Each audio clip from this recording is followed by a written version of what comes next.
कुछ लोग पूरी जिंदगी लगे रहते हैं कमाने के लिए। धन पैसा वही सर्वोपरि होता है उनकी जिंदगी में। उन्हें लगता है कि बहुत ज्यादा धन कमाने के बाद वो आराम से सुखी होकर अपना जीवन जिएंगे, लेकिन वही धन वही संपदा उसके बच्चों की लड़ाई का कारण बन जाती है। और वहीं दूसरी तरफ कुछ लोग अपना सब कुछ छोड़कर, अपना घर परिवार, अपनी धन संपदा सब कुछ पीछे छोड़कर संन्यास ले लेते हैं। उन्हें लगता है कि संसार को त्याग कर वो असल मुक्ति का रास्ता अपना सकते हैं, जीवन का असली सुख अनुभव कर सकते हैं। दोनों ही आदमी अपने अपने स्तर पर सुखी होने के लिए नाना प्रकार के प्रयास करते रहते हैं। एक धन संपदा इकट्ठी करता रहता है और दूसरा धन संपदा त्यागता रहता है। लेकिन सवाल ये है कि असली सुखी आदमी कौन है? वो जिसने धन संपदा इकट्ठी की या फिर वो जिसने धन संपदा त्याग दी? और अगर इन दोनों में से कोई नहीं, तो किस प्रकार का इंसान हमेशा सुखी रह सकता है? आज की जो बोध कहानी मैं आपको सुनाने वाला हूं, उसमें आपको ऐसे तरीके पता चलेंगे जो एक आदमी को असली सुख का अनुभव करा सकते हैं। इन तरीकों से जीवन यापन करने से आपको असली सुख के बारे में पता चलेगा, असली आनंद के बारे में, जिसे हम कहते हैं परमानंद, परमानंद, परमानंद। इससे पहले कि आप इस कहानी में खो जाएं, इस चैनल को सब्सक्राइब जरूर कर लें। तो चलिए कहानी शुरू करते हैं। जब किसी के घर में वैरागी मन का बच्चा पैदा हो जाए तो घर वालों को बहुत चिंता हो जाती है। घर वाले सोचते हैं कि ये संसार में कैसे जिंदा रहेगा, कैसे धन कमाएगा, कैसे अपना पालन पोषण करेगा, क्योंकि वैरागी मन का बच्चा अक्सर संसार से विरक्त ही रहता है। वैराग्य का मतलब ही अपनी मस्ती में खो जाना होता है। उसका इस संसार से कुछ लेना देना नहीं रह जाता। ऐसा ही बच्चा रामचंद्र का था। रामचंद्र एक गांव में रहा करते थे। रामचंद्र का गांव वेणुवन के पास था। उन्होंने अपने जीवन में बहुत धन संपदा कमाई। वो वहां के प्रतिष्ठित सेठ हुआ करते थे। लेकिन जब उनका पुत्र हुआ तो ज्योतिषियों ने बताया कि ये बच्चा आगे चलकर वैरागी हो जाएगा।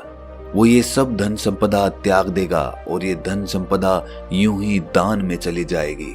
ये सुनकर रामचंद्र बहुत चिंतित हो गया। जो धन संपदा उसने इतनी मेहनत से इकट्ठी की थी वो यूं ही दान में चली जाएगी, उसका बेटा वैरागी हो जाएगा। आखिर ये धन संपदा मैंने किसके लिए इकट्ठी की है? इसका भोग कौन करेगा? लेकिन जैसे तैसे रामचंद्र ने ज्योतिषियों से कुछ तरीके पूछ लिए कि वो अपने बच्चे को कैसे वैरागी बनने से रोक सकता है।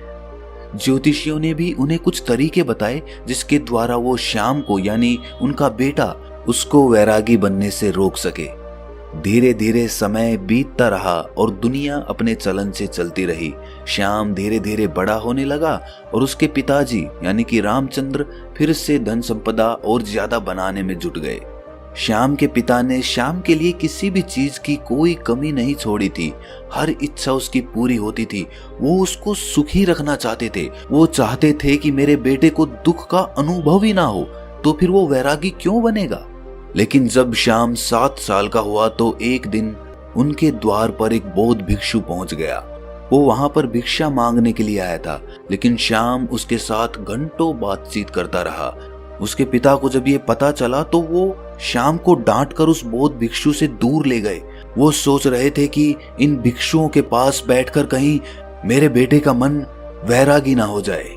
इसीलिए उन्होंने बौद्ध भिक्षु को डांट कर वहां से भगा दिया और अपने बेटे को समझाते हुए कहा कि बेटा, मैंने तुम्हारे लिए किसी चीज की कोई कमी नहीं छोड़ रखी है। तुम इन भिक्षुओं के पास क्यों बैठते हो? क्या मजा आता है तुम्हें इनके पास?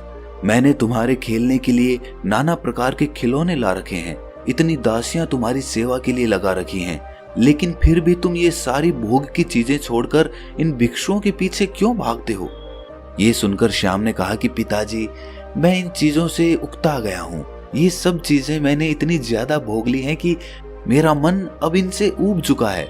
मुझे कुछ और चीजें चाहिए, कुछ और आनंद चाहिए, कुछ अलग प्रकार का सुख चाहिए। अब श्याम तो बच्चा था। उसके पिताजी उसको इस बात का क्या जवाब देते? उनके पास इस बात का कोई जवाब नहीं बना। आखिरकार उन्होंने निश्चय किया कि वो उसके मनोरंजन के लिए और भी नई नई चीजें लेकर आएगा ताकि उसका मन वैराग्य की तरफ भटक ना सके। लेकिन जैसे जैसे श्याम बड़ा हो रहा था वो समझदार भी हो रहा था और अब उसे समझ में आ चुका था कि धन संपदा इकट्ठी करने से कोई सुख प्राप्त नहीं होता है, वो बस सुख की भ्रांति देता है। इसीलिए वो ज्यादातर अपना समय संतों और भिक्षुओं के साथ बिताने लगा।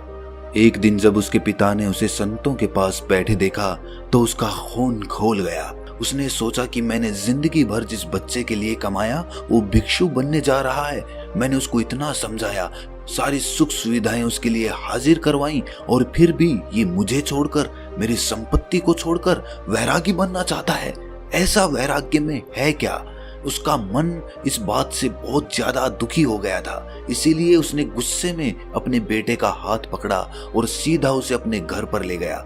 घर ले जाकर उसने अपने बेटे के चेहरे पर तमाच से एक थप्पड़ मारा। गाल पर थप्पड़ पड़ते ही कोमल स्वभाव श्याम के आंसू टप टप करके नीचे रामचंद्र के पैरों पर गिरने लगे। इसके बाद रामचंद्र को एहसास हुआ कि उसने बेवजह ही, बिना कोई बात ही अपने बेटे को यूं ही थप्पड़ मार दिया। उसने अपने बेटे को समझाते हुए कहा, मैं तुम्हारे आगे हाथ जोड़ता हूं। मैंने ये धन संपदा इसीलिए इकट्ठी नहीं की कि ये दान में चली जाए। मैं चाहता हूं कि तुम इसका सुख भोग करो। तुम मेरी संपत्ति को भोगो। तुम्हारे अलावा मेरा है ही कौन? इस संपत्ति का मालिक कौन बनेगा? और यही असली सुख है। पूरी दुनिया धन के पीछे भाग रही है और तुम्हें ये धन विरासत में मिल रहा है। इसका भोग करो। तुम क्यों वैराग्य की तरफ जा रहे हो? ऐसा क्या है भिक्षुओं में, ऐसा क्या है इन संतों में जो इस खजाने में नहीं है, जो इन दासियों में नहीं है, जो इन नाना प्रकार की भोग की वस्तुओं में नहीं है? ऐसा क्या है संतों में?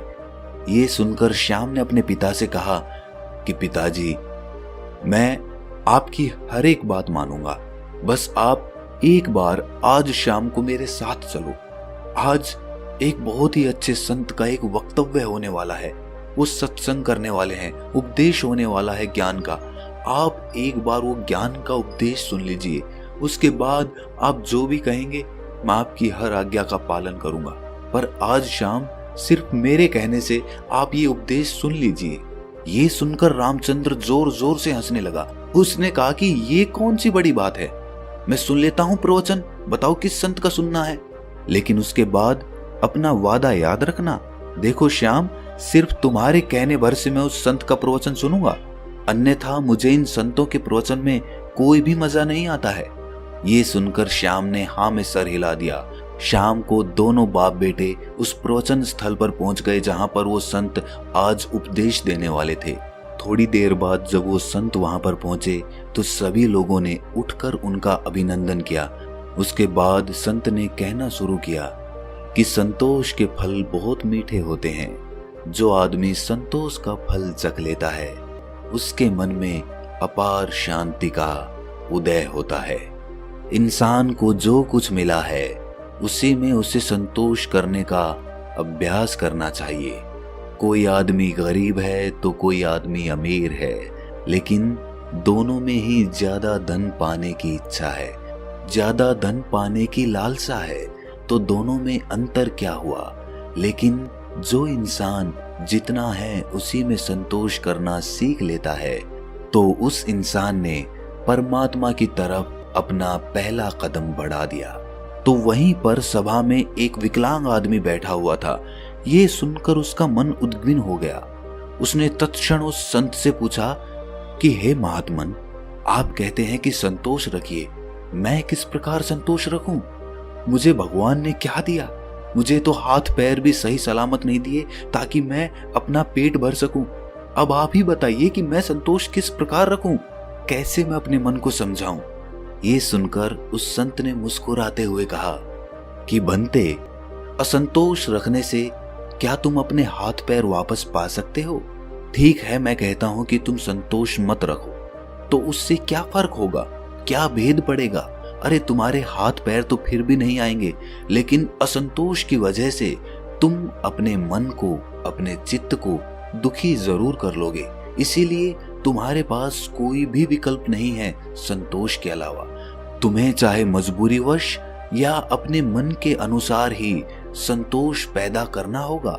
उसी संतोष को पैदा करने के बाद तुम अपने मन की शांति प्राप्त कर सकते हो। याद रखना, जीवन का परम लक्ष्य एकमात्र होता है और वो होता है अपने मन की एकांतता। चाहे हम माया के सागर में पड़कर ये भूल जाएं कि जीवन का परम लक्ष्य क्या होता है, हम ये भूल जाते हैं। हम नए नए लक्ष्य बना लेते हैं। जीवन में ये प्राप्त करना है, वो प्राप्त करना है, जीवन में अमीर बनना है, प्रतिष्ठित बनना है, और यही लक्ष्य हम सर्वोच्च लक्ष्य बना लेते हैं। लेकिन ये सब माया का ही एक सागर है। लेकिन जिस दिन तुम माया के सागर को पार करके दूसरे किनारे पर पहुंचोगे, उस दिन तुम्हें एहसास होगा कि जीवन का परम लक्ष्य एक ही होना चाहिए, और वो है मन की शांति, मन की एकाग्रता, मन की एकांतता।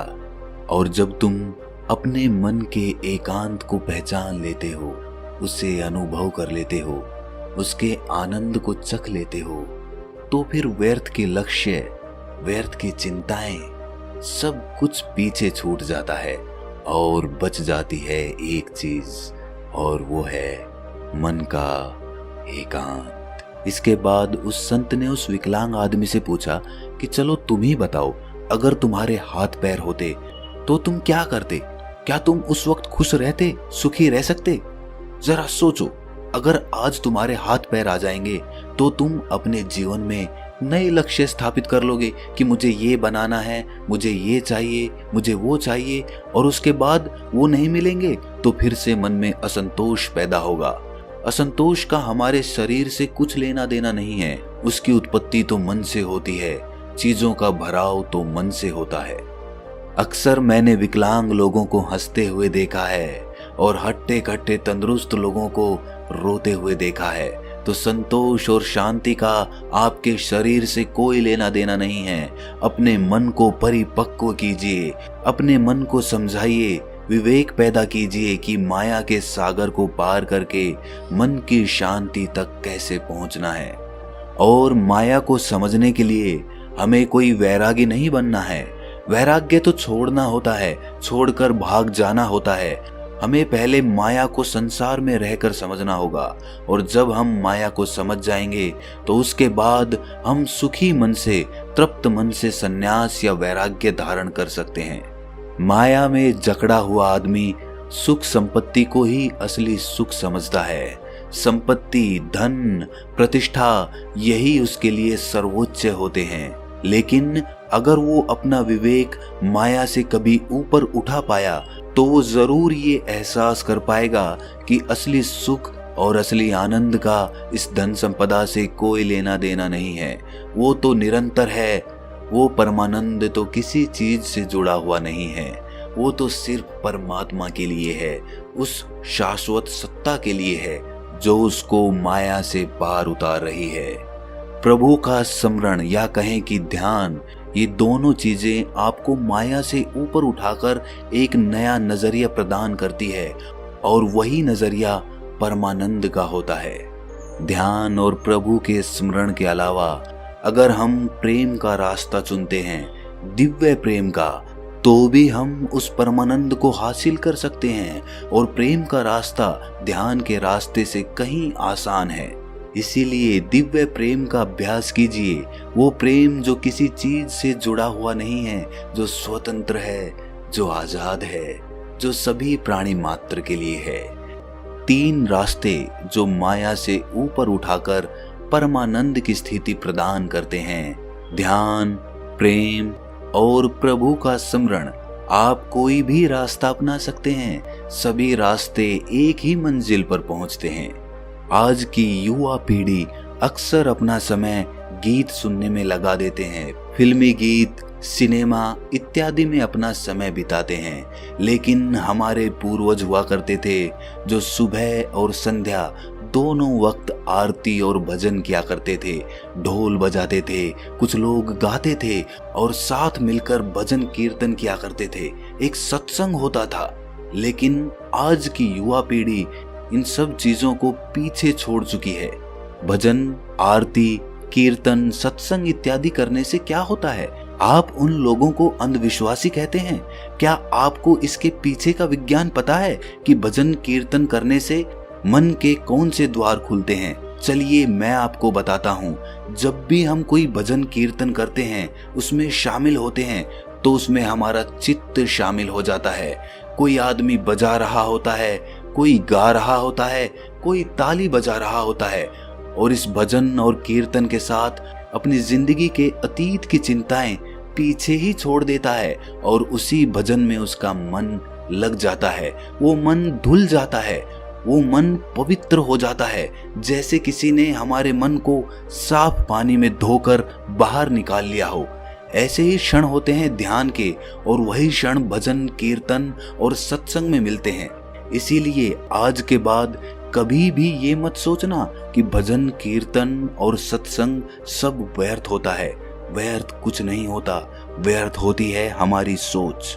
इसीलिए युवा पीढ़ी से मेरी गुजारिश है कि भजन कीर्तन और सत्संग या ध्यान, प्रेम इत्यादि में अपना समय बिताएं, इनके बारे में समझें, ताकि आप अपने मन के परमानंद के द्वार को खोल सकें, एक अद्भुत आनंद अनुभव कर सकें।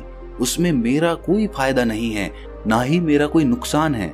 मैं तो बस ये चाहता हूँ कि जो स्वाद मैंने लिया, जो स्वाद मैंने चखा, जो मुझे अच्छा लगा, वो दूसरे लोग भी चख सकें, वो भी उसका स्वाद उठा सकें। ये भजन कीर्तन सत्संग वगैरह आप अपने घर पर भी कर सकते हैं, अपने दोस्तों के साथ भी कर सकते हैं। जो समय आप गप्पे लड़ाने में लगाते हैं, वही समय आप कुछ नई कला सीखने में लगा सकते हैं। आप ढोल बजाना सीख सकते हैं, आप कोई भजन याद करके उसको गाना सीख सकते हैं। इससे आपकी कला तो निखरेगी ही, साथ ही आपके मन भी धुल जाएंगे। उनको एक अभूतपूर्व शांति का अनुभव होगा, एक प्रेम का उदय होगा, परमात्मा का द्वार खुलेगा। आखिर में एक बात कहना चाहता हूँ कि अमीर और गरीब दोनों में कोई भेद नहीं है। जब तक आदमी माया के सागर को पार करके परमानंद की अनुभूति नहीं ले लेता, और जिस आदमी ने परमानंद की अनुभूति ले ली, ना तो वो गरीब रहता है और ना ही वो अमीर रहता है। वो सम्राट बन जाता है, क्योंकि उसने वो चीज अनुभव की है जो एक अमीर और गरीब दोनों में से कोई नहीं कर पाया। इसीलिए एक मध्यम वर्गीय आदमी जो कि मेरी ये वीडियो देख रहे हैं, वो भी इस माया के सागर को पार करके परमानंद को हासिल कर सकते हैं। बस उन्हें अपने मन को एक नई धारा देने की जरूरत है, एक नया रास्ता दिखाने की जरूरत है। उसके बाद आप अपने व्यर्थ के लक्ष्य छोड़कर उस लक्ष्य की तरफ चलेंगे जो वास्तविक है, जो वास्तविक आनंद प्रदान करता है। और उसके बाद आपके मन की सारी भ्रांतियां टूट जाएंगी कि असली सुख कैसे प्राप्त किया जाता है। तो दोस्तों, कैसी लगी ये कहानी आपको कमेंट सेक्शन में जरूर बताना, और अच्छी लगी तो इस चैनल को सब्सक्राइब जरूर कर लेना। तो मिलते हैं अगली कहानी में, तब तक के लिए अपना ख्याल रखें।